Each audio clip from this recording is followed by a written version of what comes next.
자, 유강남 선수의 롯데자이언츠 합류 정말 큰 힘이 되지 않을까 저희가 이제 겨우 내내 말씀을 많이 드렸었던 부분이기는 한데요. 이 올 시즌 롯데 이 타격적인 부분에서도 이제 유강남 선수에게 큰 기대를 하고 있다고 합니다. 뭐 유강남 선수 수비에서의 극찬 뭐 여전합니다만 이 거듭된 지난 2년 동안 거듭된 타격 부진 때문에 반등할 필요가 있다라는 의견을 또 많이 들어왔었는데요. 지금 보시면 2018년에는 타율도 2할 9푼 6리 19홈런에 OPS 0.860을 찍어줬습니다만 이후 이제 772, 745, 693, 677 계속 좀 이제 타격 성적이 나빠지고 있었어요. 이 5년째 이어왔었던 두 자릿수의 홈런도 8개로 그치면서 또 이 타격적인 좀 부진을 겪었었던 부분이 있는데 이제 그러다 보니까 과연 이제 유강남이 4년에 80억, 이 80억의 가치를 할 수 있는 선수냐라는 의견들도 또 많이 있었던 것 같습니다. 위원님께서는 이 유강남 선수의 이 최근 타격 부진 좀 어떻게 보시는지 궁금합니다. 2018년에 19홈런 쳤잖아요. 네. 타자들은 보통 20홈런이라는 그런 그 그림을 그려요. 근데 하나 모자랐잖아요. 네. 분명히 이제 유강남 선수가 2019년부터는 펜스가 보였을 거예요. 장타가 보였을 거예요. 뭔가 더 많이 치고 싶다라는 그렇죠. 욕심. 2할 9푼 6리에 19홈런. 그러면 3할에서 20홈런. 요거 눈에 딱 들어오거든요. 네. 그래서 이제 장타에 대한 욕심이 생겼을 거예요. 아마도. 그러다 보니까 이제 그때부터 사실은 그 욕심 생기면은 탁 그 스윙 메커니즘이 바뀌어버리거든요. 그래서 아마도 부진하지 않았나. 그리고 잠실 야구장이 크잖아요. 그렇죠. 큰 야구장이 펜스가 큰 야구장이에요.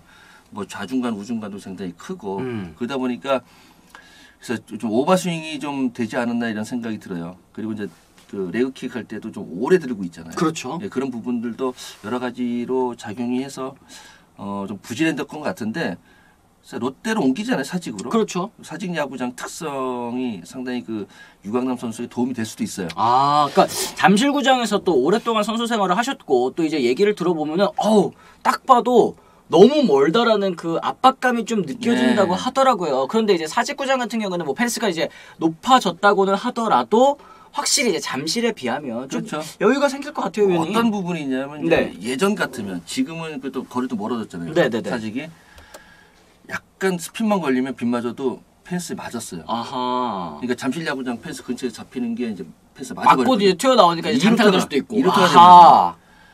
그리고 또 어떤 또 상황도 생기냐면은 그 짧았던 사직에 있을 때는 수비가 뒤로 가진 않아요. 앞으로 오지. 왜냐하면 어차피 뒤로 가는 건 펜스에 맞으니까.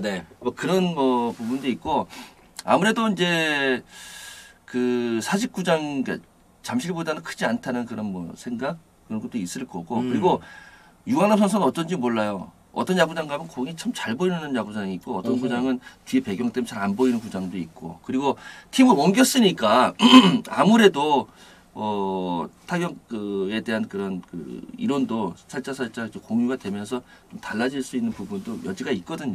그렇습니다. 지금 말씀하신 것처럼 이제 유강남 선수도 팀을 옮기면서 그리고 이제 홈구장이 바뀌면서 타격적인 부분에서 반등할 수 있는 그런 계기를 또 마련을 한 것 같은데 지금 물론 이제 채팅창에 이제 사직도 또 작지 않다. 또 사직구장도 담장 높이를 4.8m에서 6m로 높여서 홈런치기 예전보다는 또 쉽지 않다고 하네요. 안치홍 선수가 또 그렇게 말했어요. 이런 얘기를 해주셨는데 그래도 잠실에 비하면은 조금 여유가 좀 있지 않을까요? 어떻게 좀 그 펜스 얘기를 많이 하시는데 그 좌중간 우중간이 중요해요. 이 가운데보다는 또 이제 좌중간 우중간 좀 잡아당겼을 때 이런 느낌. 좌중간 우중간에 대한 부담이 잠시 좀 커요. 그리고 뭐 사직구장이 좀 더 그 뒤로 빼서 길어졌잖아요. 그렇죠. 그래서 저는 지금 예전 얘기하는 거예요. 예전 사직구장 얘기하는 거예요. 그래서 조금 오해 없으시면 좋겠고. 그렇습니다.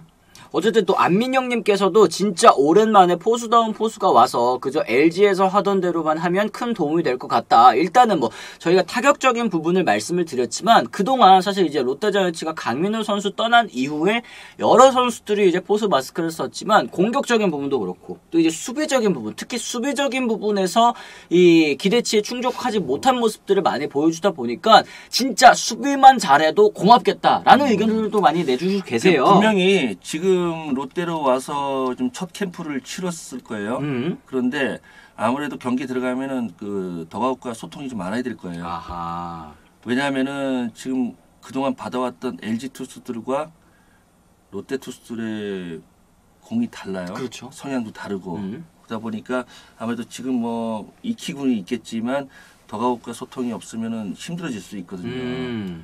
분명히 이제 LG 있을 때는 그 리그 최고의 투수진을 맞아요. 가지고 있었죠. 네. 그러다 보니까 지금 롯데 와서는 또 그렇지는 않아요. 그렇기 때문에 이 선수도 그때하고 똑같이 이제 그 경기 운영하면 좀 실패가 있을 수 있으니까 네네. 이 선수 그러니까 투수라고 좀 대화도 많아야 되겠고 저는 사실 첫 시즌에 뭐 타격 잘하면 좋겠지만 네. 타격보다는 롯데 투수들의 장단점을 파악해서 그 장단점대로 경기 운영을 할 수 있을지 그게 지금 중요하거든요. 그거부터 시작이 돼야 되지 않을까 이 생각이 들어요. 그렇습니다. 박진규님이 롯데 투수들 포크볼 던지는 선수들이 많아서 또 이제 적응이 좀 쉬울까요? 이런 얘기 해주셨습니다. 어쨌든 이제 떨어지는 공, 이 떨어지는 공들을 많이 던지는 선수들이 있다 이 말씀을 해주셨는데 그러다 보면 아무래도 또 이제 블로킹의 중요성도 좀 강조가 될 것 같고 확실히 말씀하신 것처럼 이제 볼배합 이제 포수들이 이제 팀을 옮기면 뭐 LG로 옮긴 박동원 선수도 역시 마찬가지 입장이죠. 뉴욕맘님께서 말씀을 해주셨는데 포수가 옮기면 이전 팀 투수들의 버릇을 현재 팀 타자들에게 또 다 얘기를 해주느냐 이런 질문도 또 있습니다. 한상님께서 또 질문을 해주셨는데요. 알아야지 얘기해주죠. 알아야지. 네. 근데 그 버릇이라는 게 네네. 그렇게 쉽게 안 나와요. 아하. 그래서 뭐 그리고 얘기해준다고 내가 찾아야지 남이 얘기해주는 건 잘 안 보여요. 하긴. 네. 네.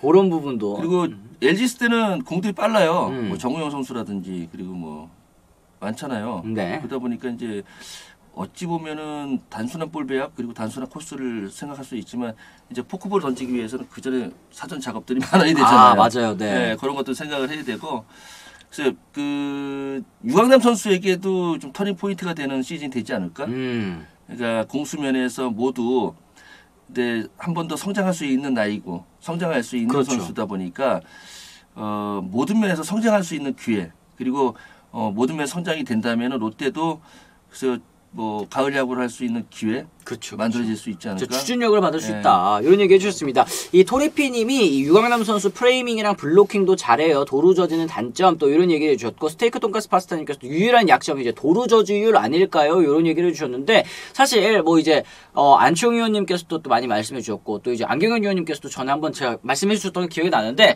도루 저지 포수의 도루 저지는 온전히 포수의 탓만은 아니다. 이 투수들도 빠르게 퀵모션 해줘야 된다. 이런 얘기를 해주셨잖아요. 이 롯데 선수들도 좀 퀵모션 단축 이런 거에 있어서 좀 신경을 써야 될 것 같다는 생각 좀 들어요. 맞죠. 예, 투수가 이제 폼 다 뺏겼는데 포수가 아무리 잘 던지면 뭐 하겠어요. 그렇죠. 박경환 포수하고 이제 대화를 하다 이제 그런 얘기를 해요. 보통 30cm로 아웃이 되고 세이브 된다고 얘기를 해요. 30cm. 그래서 한그 정도인데요? 네. 본인은 보통 이제 제자리에서 돌거든요. 네.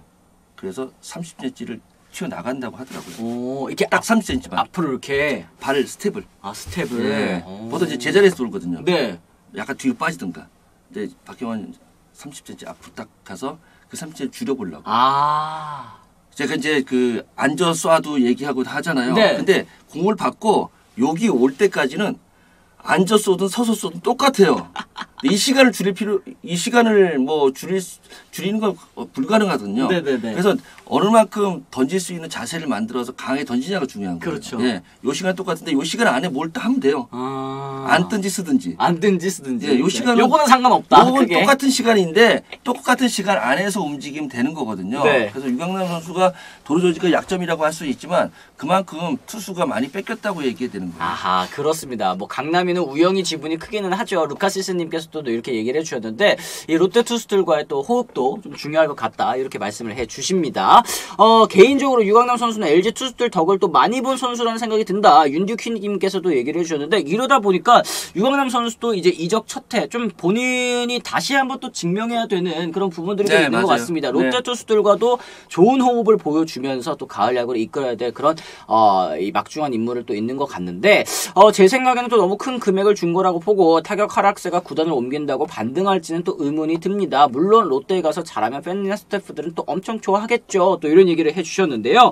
지금 뭐 유강남 선수들 이 FA 선언 후에 80억의 롯데와 계약했습니다. FA까지는 좋았는데 이 WBC 엔트리에는 이제 탈락을 하게 됐어요. 이제 백업 포수로 이제 양의지 선수의 백업 포수로 이제 이지영 선수에게 또 밀리면서 국가대표에 또 승선하지 못하게 됐는데 WBC 탈락 후에 또 인터뷰가 있었습니다. 예비 엔트리에도 못 들지 않았나 솔직히 많이 놀랐다. 그만큼 요즘 들어 내가 많이 부족했다는 걸 실감했다라는 얘기를 했습니다.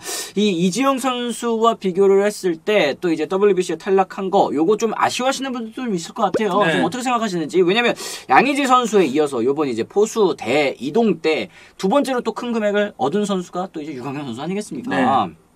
네. 기대감이잖아요. 지금 성적 딱 봤을 때는 그만큼 아닐지라도 기대감. 그리고 WBC 같은 경우에는요. 보시면은 그 성적이 아니라 그 위치나 아니면 그 활용도에 따라서 뽑는 거예요. 단기전이니까요. 그러니까 유강현 선수가 좀 애매하잖아요. 네. 뭐 수비를 가지고 일단 논하기도 좀 쉽지는 않고 그렇다고 타격 가지고 논하기 쉽지 않고 타격은 잘하는 사람 많잖아요. 그렇죠. 그러니까 그 약간 좀 애매한 포지션이다 보니까 유강현 선수가 예비한테 못 든 거죠. 딱 뭐 포수하면 양이지. 네. 일단 백업 포수하면 수비냐 뭐냐 이렇게 딱 나누잖아요. 그렇죠. 그렇죠. 거기에 못 든 것 뿐이에요. 아 맞습니다. 맞습니다. 네. 그 유강남 선수가 뭐 이지영 선수와 비교를 했을 때 훨씬 나은 부분들도 또 많이 있겠습니다만 네. 이제 대표팀 백업 포수의 그 역할 거기에는 또 이지영 선수가 조금 더 적합했다라고 이제 이강철 감독이 또 분석을 한 부분이니까 네. 또 요거는 조금 존중을 또 해둬야 될 것 같습니다. 포수 엔트리 3명으로 고민할 때에도 박동원과 박세혁 선수를 놓고 고민했다고 인터뷰했었죠. 그게 유강남 선수의 현재 위치인 것 같다. 유강남 선수도 이런 부분 또 본인이 동기부여 삼아서 또 시즌 중에 또 보여주면 되는 거 아니겠습니까? 이런 얘기 또 해드릴 수 있을 것 같아요. WBC는 수비도 중요하게 봐야 할 텐데 유강남이 가진 약점이 너무 명확하니까 좀 뽑기 힘든 게 아니었을까요? 그렇다고 타격도 한 방이 있긴 하지만 외국 투수를 상대로 칠 수 있을지도 의문이다. 이런 얘기. 아무래도 도루 저지 같은 부분 단기전에서는 더 중요하다 보니까 이런 얘기를 해주시는 거예요. 김시익 감독님 저한테 그랬어요. 뭐라고요? 넌 발르려서 안 돼요. 그래서 예비 엔트리에 있다가 네. 나중에 탈락했잖아요. 나 안 물어봤거든. 복도 지나가는데 감독님이 넌 발르려서 안 돼. 그래서 에? 갑자기요? 뭐가요? 아니 왜 말씀을 하시는 거야? 그러니까 이제 저도 알죠. 네. 그러니까 뭐. 아무래도 이제 확고한 이제 주전 이루수가 또 있고 네. 또 이제 백업으로 대표팀에 승선하는 선수들은 뭐 다양한 포지션을 소화를 한다거나 뭐 발 빨라서 발이 빠르다거나. 도를 잘하든가 아니면 아. 수비를 너무 완벽해서 백업 수비 나가든가 이렇게 해야 돼요. 뭐 내가 20홈 넣친 것도 아니고 뭐 3할 타자도 아닌데 넌 발려서 안 돼. 와, 갑자기 갑자기 그런 말씀 왜 하시는 거야? 물어보지도 않았는데. 아니, 재밌었어요. 네네.